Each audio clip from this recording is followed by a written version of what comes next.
ایک ایسی صورت جو مکہ کے سخت ترین دور میں نازل ہوئی، جب مسلمان کمزور تھے، ظلم عام تھا اور باطل عقائد اپنے عروج پر تھے۔ اس رات مکہ کی فضا بالکل مختلف تھی۔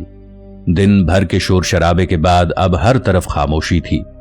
کعبے کے اندر 2 ہی بت موجود تھے جنہیں لوگ اپنا معبود سمجھتے تھے، لیکن حقیقت میں وہ بے جان پتھر تھے۔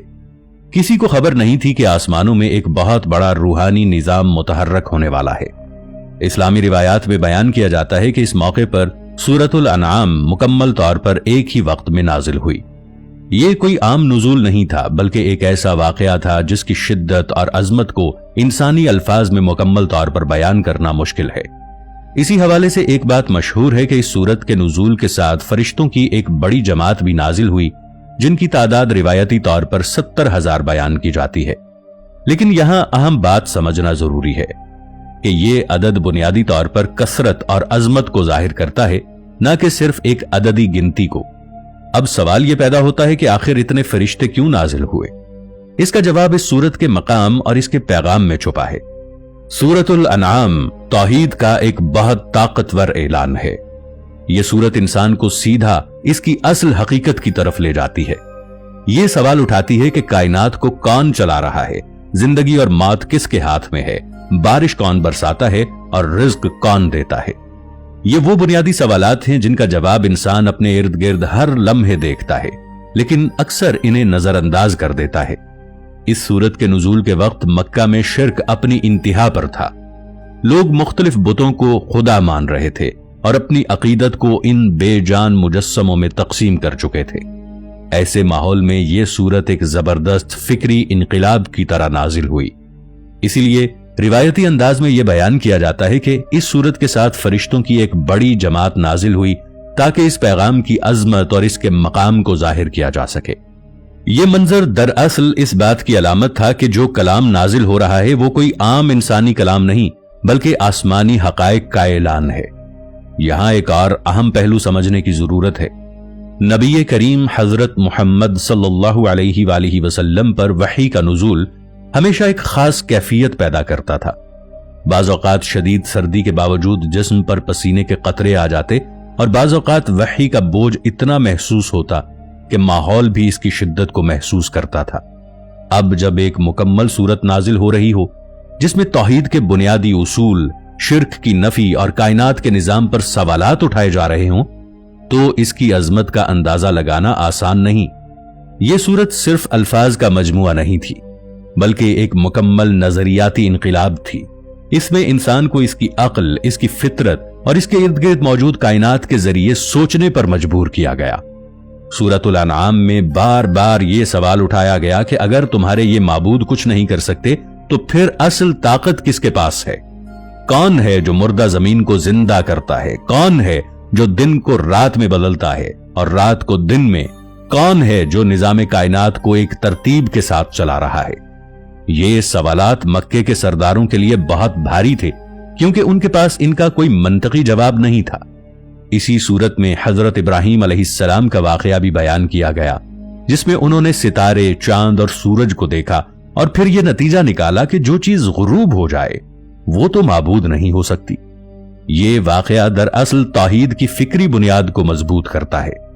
اب جب اس سورت کا نزول ہوا تو روایتی بیانات کے مطابق فرشتوں کی موجودگی اس بات کی علامت تھی کہ یہ پیغام صرف زمین کے لیے نہیں بلکہ پوری کائنات کے لیے ایک اعلان ہے۔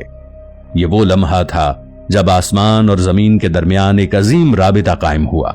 ایک طرف انسانیت تھی جو اندھیروں میں بھٹک رہی تھی اور دوسری طرف آسمانی حقیقت تھی جو روشنی بن کر نازل ہو رہی تھی۔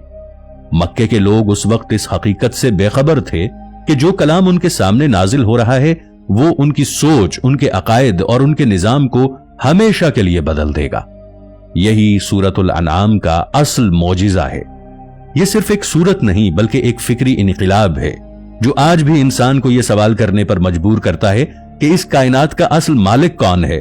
اور جہاں تک 70,000 فرشتوں کا ذکر ہے تو یہ اس نزول کی عظمت، اس کی شان اور اس کے روحانی مقام کو بیان کرنے کا ایک انداز ہے جو اس بات کو ظاہر کرتا ہے کہ یہ کلام کسی عام حیثیت کا حامل نہیں ہے۔ یہ وہ رات تھی جس نے خاموشی میں ایک ایسا پیغام اتارا جو آج بھی زندہ ہے اور ہمیشہ رہے گا۔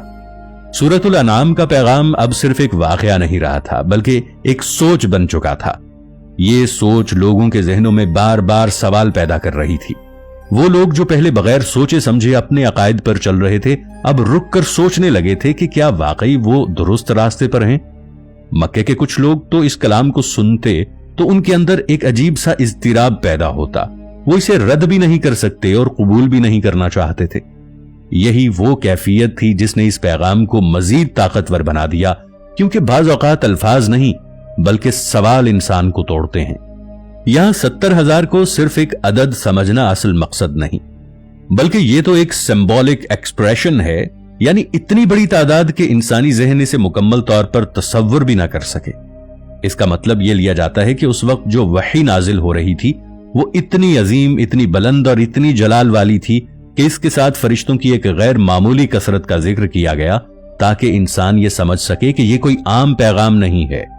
یہ منظر اس بات کی طرف اشارہ کرتا ہے کہ آسمان کی دنیا میں اس کلام کی کتنی بڑی اہمیت تھی، یعنی زمین پر جو اس کلام کو صرف الفاظ سمجھ رہے تھے، آسمان کی حقیقت میں وہ ایک بہت بڑا الہی اعلان تھا۔ ایک چیز جو اکثر لوگ مس کر دیتے ہیں وہ یہ ہے کہ فرشتے صرف نزول کے ساتھ نہیں جڑے ہوتے بلکہ ریاکشن بھی دیتے ہیں۔ احادیث میں آتا ہے کہ جب قرآن کی تلاوت ہوتی ہے تو فرشتے اس کے گرد جمع ہوتے ہیں، اپنے پروں سے اسے گھیر لیتے ہیں اور ایک خاص سکون یعنی سکینہ نازل ہوتا ہے۔ اب سوچئے کہ اگر صرف تلاوت پر فرشتے اس طرح ریئیکٹ کرتے ہیں تو جب پوری ایک سورت ایک ساتھ نازل ہو رہی ہو تو اس کی آسمانی سطح پر کیا انٹینسٹی ہوگی۔ یہاں ایک نیا زاویہ یہ بنتا ہے کہ یہ 70,000 دراصل ریسیپشن نہیں بلکہ رسپانس بھی ہو سکتا ہے، یعنی یہ وہ لمحہ تھا جب آسمانی مخلوق خود اس کلام کے نزول پر متحرک ہو گئی۔ اسلامی روایات میں بعض جگہ بڑی تعداد جیسے 70,000 کو ایک تھریش ہولڈ نمبر بھی سمجھا جاتا ہے، یعنی ایک ایسی حد جس کے بعد انسان تصور کھو دیتا ہے۔ مثلا کچھ احادیث میں آتا ہے کہ 70,000 لوگ بغیر حساب کتاب جنت میں جائیں گے۔ یہاں بھی وہی پیٹرن بنتا ہے، یعنی یہ نمبر انسان کو یہ احساس دلانے کے لیے آتا ہے کہ یہ تمہاری گنتی سے باہر کی چیز ہے۔ فرشتے نور سے بنے ہیں اور قرآن بھی نور کہلاتا ہے۔ تو جب اس طرح کے واقعات بیان ہوتے ہیں تو ایک ہڈن کانسیپٹ یہ بنتا ہے کہ نور جمع نور یعنی انٹینسیفائیڈ ڈیوائن پریزنس، یعنی یہ صرف الفاظ کا نزول نہیں تھا بلکہ ایک ایسا لمحہ تھا جس میں نورانی حقیقت اپنی پیک پر تھی۔ فرشتوں کی موجودگی یہ بھی بتاتی ہے کہ وحی کا عمل تنہا نہیں ہوتا بلکہ اس کے ساتھ ایک مکمل نگرانی کا نظام ہوتا ہے۔ یہ ممکن ہے کہ ہر فرشتہ ایک ہی مقصد کے لیے نہیں بلکہ مختلف پہلوؤں کے لیے مقرر ہو، یعنی کوئی حفاظت، کوئی نگرانی، کوئی عمل کی تکمیل کے لیے۔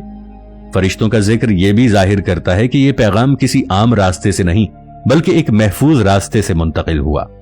فرشتے عام طور پر نظر نہیں آتے، لیکن ان کا ذکر یہ بتاتا ہے کہ اس رات غیب کی دنیا غیر معمولی طور پر متحرک تھی۔